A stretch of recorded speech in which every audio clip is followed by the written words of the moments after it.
Je suis choquée. Je suis choquée parce que je ne m'attendais pas à ce que cette vidéo fasse autant de vues et fasse autant réagir. De quelle vidéo je vous parle? Je vais vous la mettre juste ici ou ici, je ne sais plus trop c'est quel côté.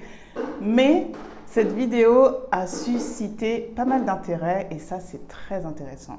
Déjà, avant tout, on va passer par la base. Je vous remercie, je remercie toute la communauté et les personnes, les nouvelles personnes qui se sont abonnées, donc suite à la vidéo dont je vous ai parlé.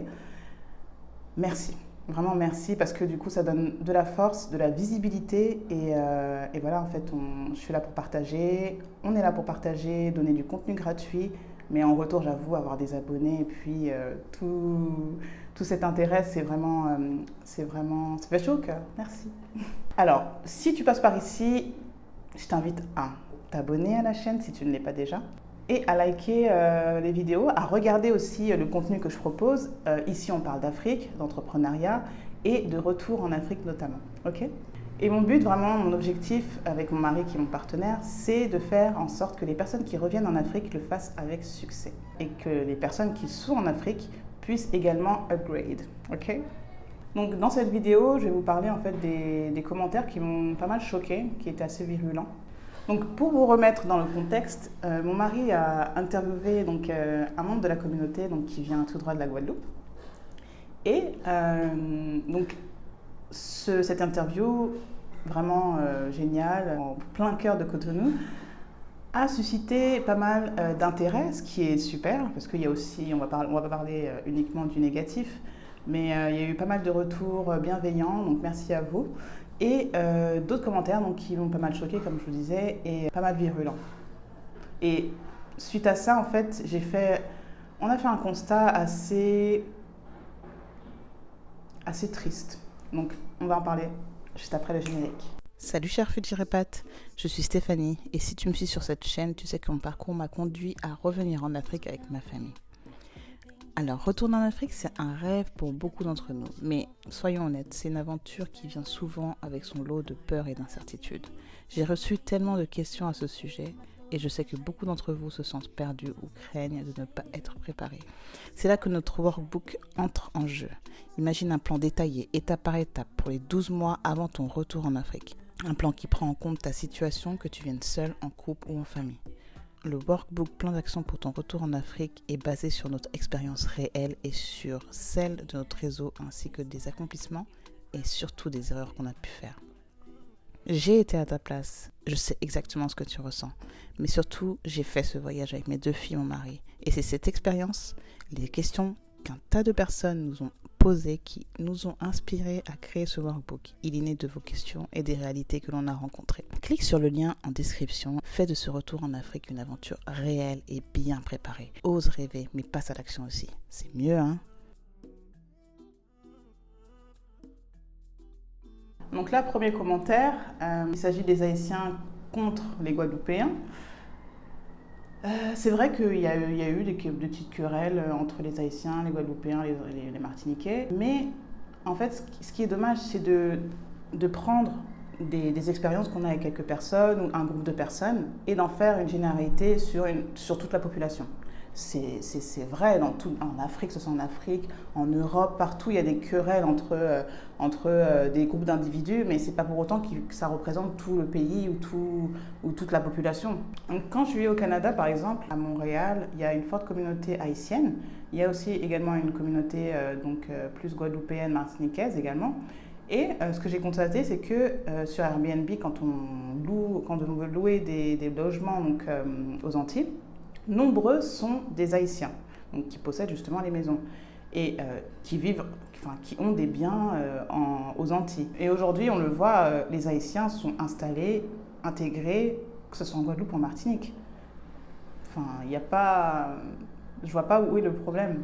En fait, c'est ça, c'est que c'est des personnes comme ça qui viennent véhiculer une haine envers une communauté, des communautés, sous prétexte qu'une personne ou un petit groupe de personnes avec qui il est indifférent lui pose problème au sein de sa vie ou de son expérience en fait. Et ça, c'est dommage en fait de véhiculer ça sur les réseaux. Je trouve ça dommage.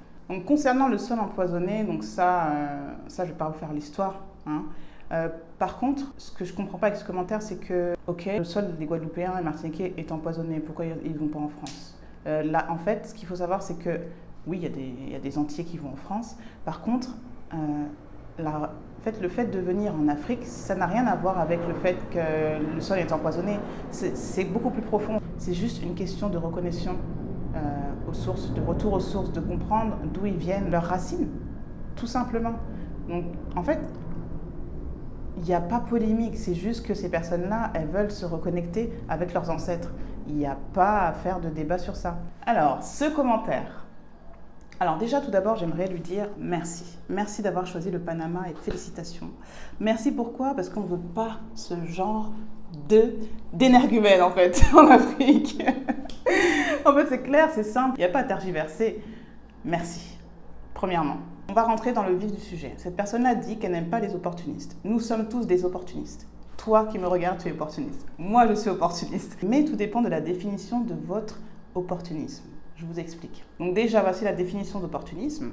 Maintenant que vous avez vu la définition, on va l'appliquer dans la vie réelle. On va prendre la religion. La religion est un sujet tabou, quelle qu'elle soit. En revanche, je ne vais pas rentrer dans les détails. Voilà. Mais voilà, une personne, un religieux, qui vient prêcher la bonne parole auprès d'une autre personne pour le convaincre, en fait, que sa religion est ce qu'elle est, lui faire part, en fait, des bienfaits de la religion, enfin, de tout ça, c'est un opportuniste et c'est pas négatif. Pourquoi? Parce qu'il fait dans son intérêt, dans son propre intérêt. Premièrement, parce qu'il sait qu'en faisant ça, il aura des bonnes actions. Il va générer des bonnes actions. Deuxièmement, ça va aussi le renforcer dans sa spiritualité, dans sa propre spiritualité. Parce que le fait d'en parler, en fait, ça enrichit en fait son savoir déjà et puis sa spiritualité en tant que telle. Et troisième point, toujours par opportunisme, en parlant à cette personne, ça peut également lui permettre d'agrandir sa communauté, à lui, sa propre communauté, et donc lui faire gagner des bonnes actions. Donc oui, l'opportunisme, en fait, quand on en parle en termes généraux, on peut voir ce mot comme quelque chose de négatif, mais sachez que l'opportunisme, on l'est tous. On a tous besoin de quelque chose. Quand on veut aller vers cette chose, on fait en sorte de l'avoir. Et c'est pas négatif. C'est pas forcément négatif. Tout dépend de comment on le perçoit et de comment les personnes utilisent. À la fin, j'ai pas trop bien compris si c'est par des Africains ou si c'est par des Antillais qui viennent. Ça, j'ai pas trop bien compris. Mais dans tous les cas, moi, je suis africaine. Je suis française.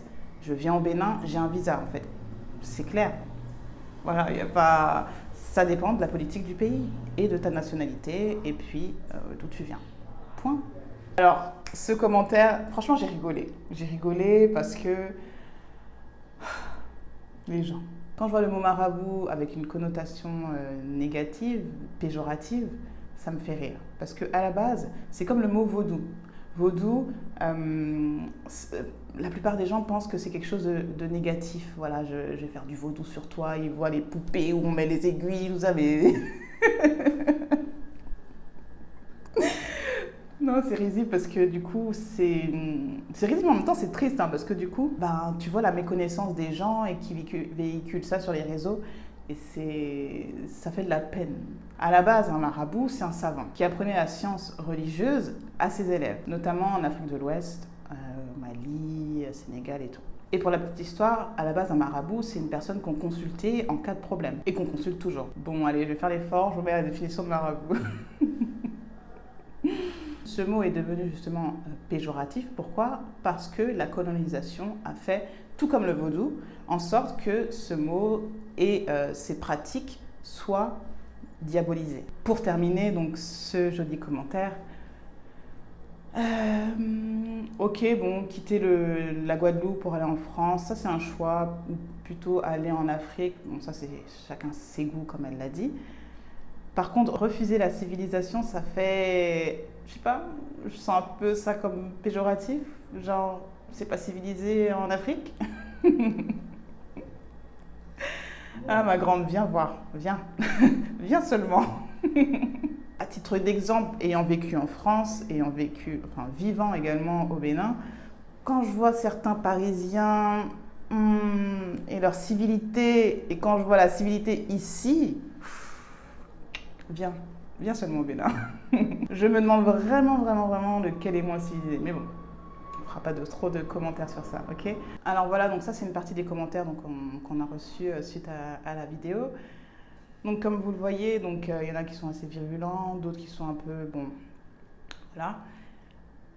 Mais tout ça pour vous dire que ce genre de commentaires représente qu'une minorité comparé à tous les messages qu'on a reçus et qui sont pour la plupart vraiment qui donnent de la force, qui sont encourageants et qui font plaisir, vraiment qui font plaisir parce que on voit en fait que petit à petit, l'éveil des consciences est là. Et que c'est comme pour l'exemple que je vous ai donné, il y a des minorités qui sont assez virulentes, qui vont parler, qui vont débattre sur des sujets, mais la majorité silencieuse, elle, est encore plus puissante parce qu'elle est silencieuse, elle réfléchit, elle va poser un peu petit à petit, se renseigner. Et ça, en fait, c'est ce qui donne en fait de l'espoir. Et c'est ce pourquoi on est là, en fait, de montrer petit à petit. Je ne vais pas éveiller toutes les consciences, hein. On ne va pas faire ça. Moi, je ne suis pas là pour ça, pour éveiller toutes les consciences, essayer de ramener tous les Africains en Afrique. Non, je ne suis pas là pour ça. Par contre, éveiller ces personnes-là, leur donner des informations pour justement dans leur cheminement, qu'ils soient envers leur reconnexion en Afrique, qu'ils soient en termes de professionnels, en termes de juste de visite. Voilà, rien que ça, en fait, même une personne, voilà, ça c'est puissant, je pense. C'est puissant et puis ça, c'est encourageant. Donc voilà. Ah oui, j'allais oublier... Je suis également sur TikTok, donc Baïchali est sur TikTok, donc l'idée est de maximiser un peu la visibilité. Comme le commentaire le disait tout à l'heure, je suis pas mal opportuniste. Trêve de plaisanterie. Donc là, sur TikTok, ils sont encore plus virulents. Là, c'est des... Je vais vous mettre quelques commentaires, là, je vais les faire défiler. C'est vraiment pas mal. Sachant qu'en plus, il y en a, ils sont à fond, en plus ils parlent créole, tout ça, de là. Mais en fait, calme. Si la personne pense quelque chose, toi tu penses autre chose, pas besoin d'insulter. Ne regarde pas ou désabonne-toi et next, passe à autre chose. La vie continue. Laisse les gens penser par eux-mêmes, surtout que la personne a fait ce cheminement. Toi qui parles derrière ton écran, tu ne connais même pas, tu n'as même pas visité, tu ne sais pas en fait. Donc, bon, en tout cas, comme je vous ai dit, mon but, c'est pas d'éveiller toutes les consciences, mais l'idée, c'est vraiment de faire de ton retour un succès. Et je terminerai par le fait qu'il est important, comme je dis dans toutes mes vidéos, il est important de préparer ton retour en Afrique. Vraiment, préparez-le. Et c'est pour ça qu'on a mis en place un workbook qui est il est en phase terminale. Ah, ça y est, il va sortir. Il va sortir dans quelques jours. Donc surtout, quel que soit votre moyen pour vous préparer, faites-le correctement, faites-le en vous basant sur des faits.